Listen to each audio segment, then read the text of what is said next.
So in this video, we're going to look at the process of putting in a wash on top of the ocean. We've put our base coat in, some phthalo greens, maybe some emerald greens as well, with white and little bits of burnt umber. And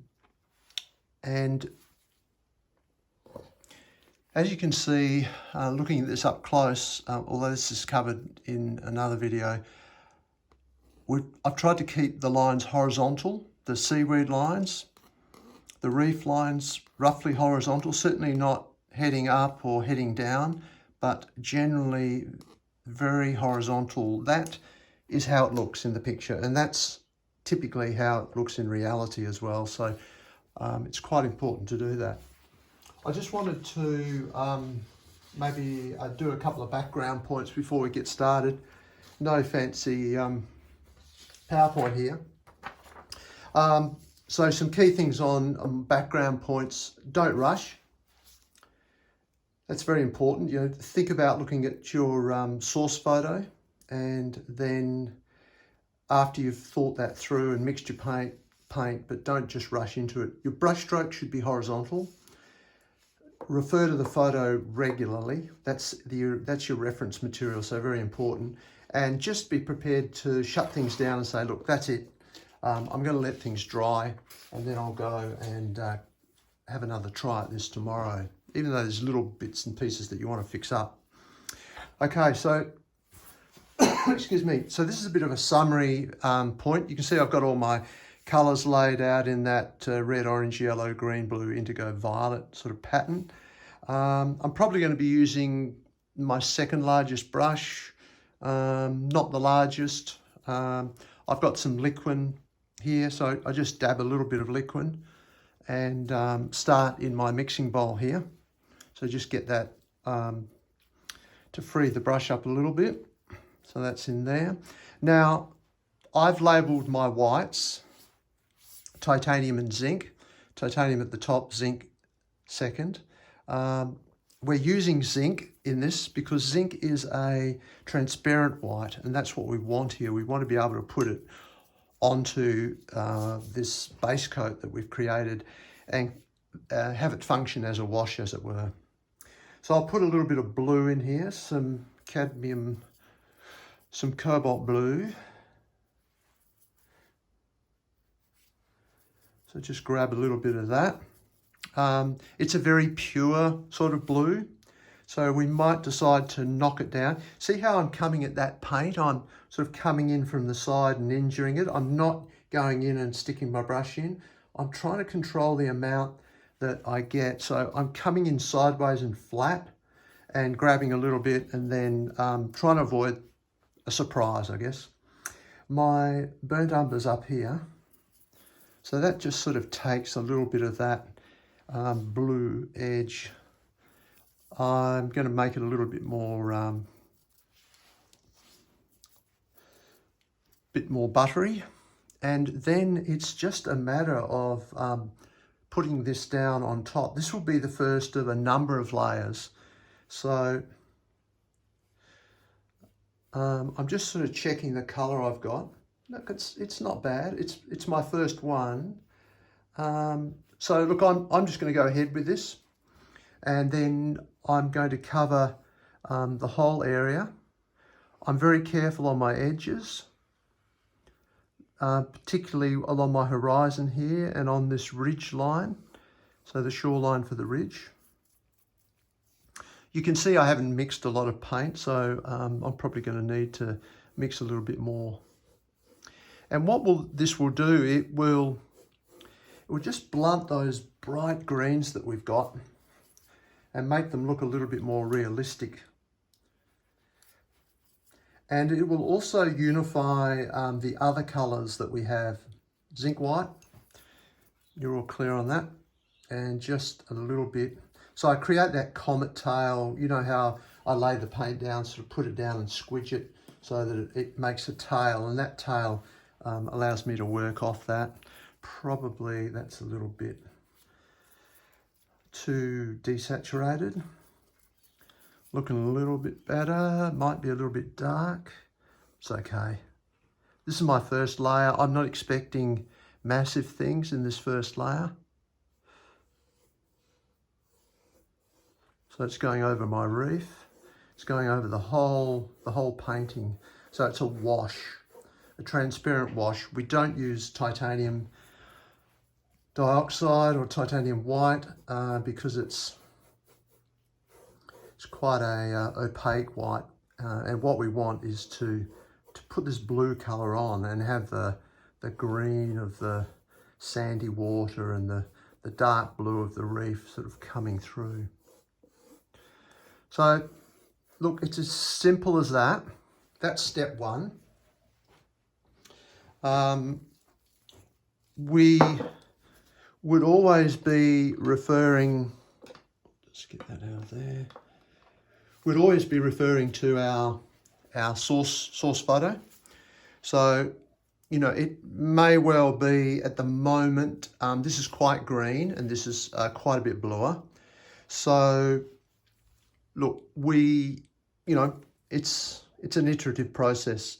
I'm not going to lose sleep about that. I know the direction I want to go. So I'm not thinking I made a mistake. I'm always thinking, okay, so next time around I'll go a bit bluer and build this up. But it's understandable that it is quite blue because we put a thin blue layer on top of a very green base. Now, all my brush strokes are horizontal. That creates that impression of quite a flat ocean, which it is in this picture, this photograph.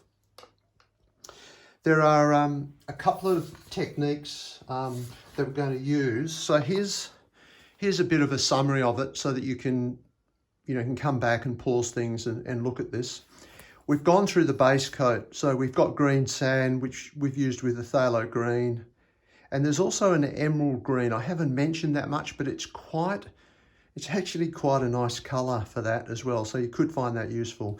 There's brown reef, which is this sort of reef in this area.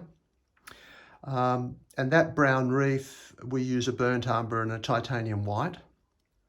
And if we want to crank up the colour a little, so if you have a look at in this sort of area here, the way that the reef is quite a orangey brown.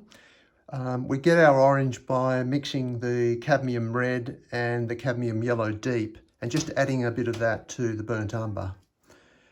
So you would play around with that. Obviously it's most, the hue is strongest here and then it sort of drops off a little bit there. So that's our brown reef. The burnt umber, titanium white, and then this very sparing use of the cadmium red and the cadmium yellow deep to give us a bit of an orange kind of punch to the colour. Then the dark blue reef is a burnt umber, a lamp black and a cobalt blue. So we're using the cobalt blue to make it a bluey sort of colour. So these are the colours here in this part of the painting. So probably in the source material, it's easier to see. We have quite a rich colour in there. So it's quite a rich bluey colour. So I'd be using lamp black, a little bit of that, some burnt umber, and then the cadmium blue, enough to get my blue colour through. So that's our base coat. Then we put this wash, zinc white, cadmium blue and burnt umber, cobalt blue and burnt umber, apologies. You could add some of your greens into that, although, the greens are really at this stage well represented in here. So initially, at least, your wash is going to be more blue, light to medium, but we're probably going to certainly go very blue here and possibly darken that a little. That'll be part of it. We can smooth and blend paint with our finger. So using the finger, we can, I don't know if you can see how I'm sort of moving paint around. I'm starting to make that brown reef become a little bit stronger. So that's quite a useful way to use a finger. There is also the possibility of our precious paper towels. So we can come in at any stage if we really feel this is a little bit too light, a little bit too light, and we want to get back to the colour, we can sort of take it back. But I'll show you on the reef what that would look like. You can see we have picked up a bit of paint there. See how I've been able to sort of bring that reef up a little bit. So that was quite a, by brushing that, it really increased that blueness. And then in the opposite direction, I can apply that wash again.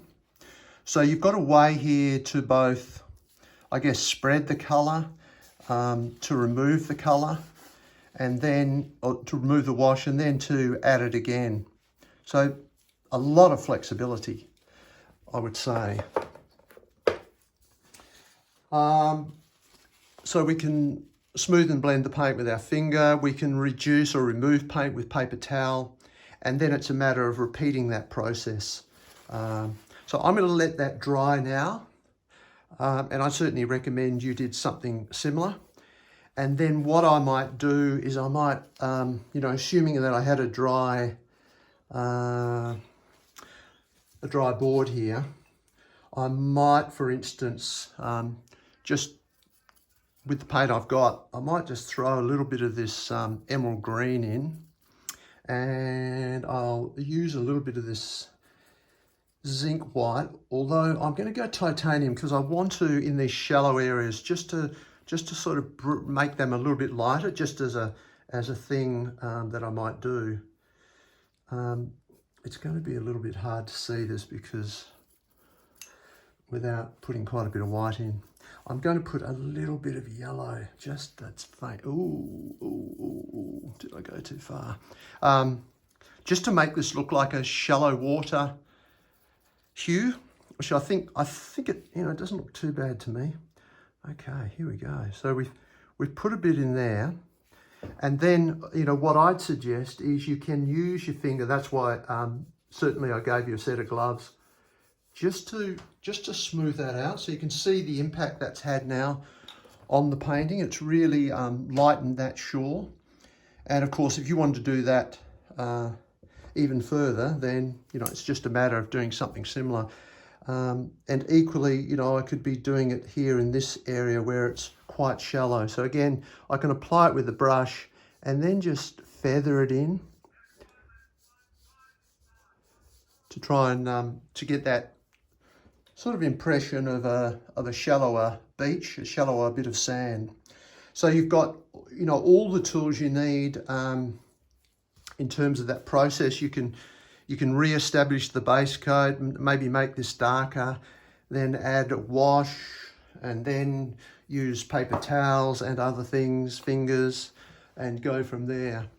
This is a painting, this is the painting that I've sort of worked on a bit just to satisfy myself that I can kind of get to my end goal. So I've applied probably 5 or 6 coats to this. I'm still working on it. The last thing I did was I cranked up this reef here to make it a little bit more orange. And then probably what I'll do is I'll put a wash over that just to soften it. It's a little bit, it will be orange where the reef's exposed out of the water, but I might just mute that a little. I'm going to lighten some areas in here. So, I'm constantly playing around with that, and I darken this area. So that would be your strategy for this next phase of creating the ocean. Nice horizontal strokes, trying to make this whole thing look nice and flat. Thank you.